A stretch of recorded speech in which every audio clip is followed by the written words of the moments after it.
2025 లేదా 26లో డిగ్రీ లేదా బీటెక్ చదివారా? సాఫ్ట్‌వేర్ జాబ్ కోసం ఎదురు చూస్తున్నారా? అయితే కోడ్ జ్ఞాన్ 100 డేస్ కోర్సులో చేరండి, జాబ్ సాధించండి.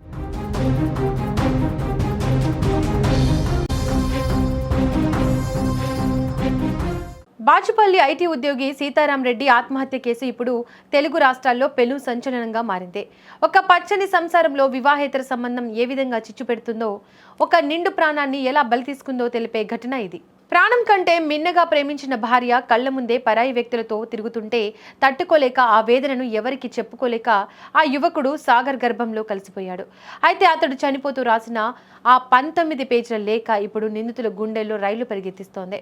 భర్త చనిపోయి నెల రోజులు కాకముందే మరో పెళ్లి చేసుకున్న సీతారాం భార్య రేణుక సీతారాం బతికున్నప్పుడే అతడిని నరకం చూపించినట్లుగా తెలుస్తోంది.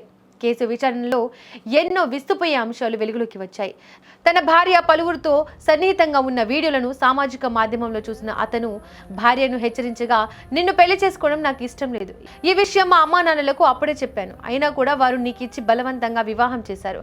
నేను నా ఇష్టం వచ్చినట్లు తిరుగుతాను. నన్ను అడ్డుకుంటే నీ పేరు రాసిపెట్టి చచ్చిపోతా అంటూ ఆత్మహత్యకు యత్నించినట్లు తెలుస్తోంది. ఆంధ్రప్రదేశ్లోని మార్కాపురానికి చెందిన సురసాని సీతారాం రెడ్డికి నంద్యాల జిల్లాకు చెందిన యువతితో 2018లో వివాహమైంది. వీరు బాచుపల్లిలో నివసిస్తూ ఉండేవారు. ఐటీ ఉద్యోగిగా మంచి జీతం, 2 ముద్దుల బిడ్డలతో వారి జీవితం సాఫీగా సాగుతోందని అందరూ అనుకున్నారు. కానీ ఆ ఇంట్లో చీకటి కోణాలు ఉన్నాయని ఎవరూ ఊహించలేదు. పెళ్లైన కొత్తలోనే తన భార్యకు ఈ వివాహం ఇష్టం లేదని, ఆయన బలవంతంగా చేశారని ఆమె చెప్పేది. అంతటితో ఆగకుండా ఆమె పరాయి వ్యక్తులతో సన్నిహితంగా ఉంటూ ఆ వీడియోలను సోషల్ మీడియాలో పోస్ట్ చేసేది. ఈ విషయం తెలిసి సీతారాం రెడ్డి ప్రశ్నిస్తే ఆమె తిరిగి అతనినే బెదిరించేది. నన్ను అడ్డుకుంటే నీ పేరు రాసిపెట్టి చచ్చిపోతా అంటూ రివర్స్ గేమ్ ఆడేదని సమాచారం.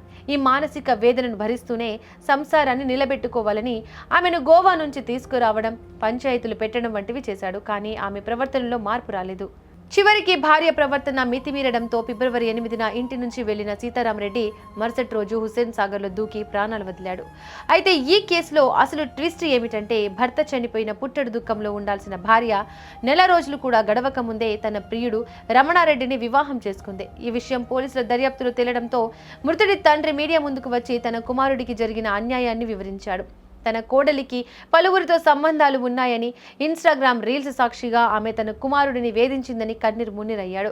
బాచుపల్లి పోలీసులు ఈ కేసులో ఇప్పటికే భార్యతో పాటు ఆమె ప్రియుడు రమణారెడ్డి, శ్రవణ్లను అరెస్ట్ చేశారు. మొత్తం 11 మందిపై కేసు నమోదు చేసి దర్యాప్తు ముమ్మరం చేశారు. పోలీసులు నిందితులకు శిక్ష పడేలా చూడాలని మృతుడి కుటుంబ సభ్యులు కోరుతున్నారు.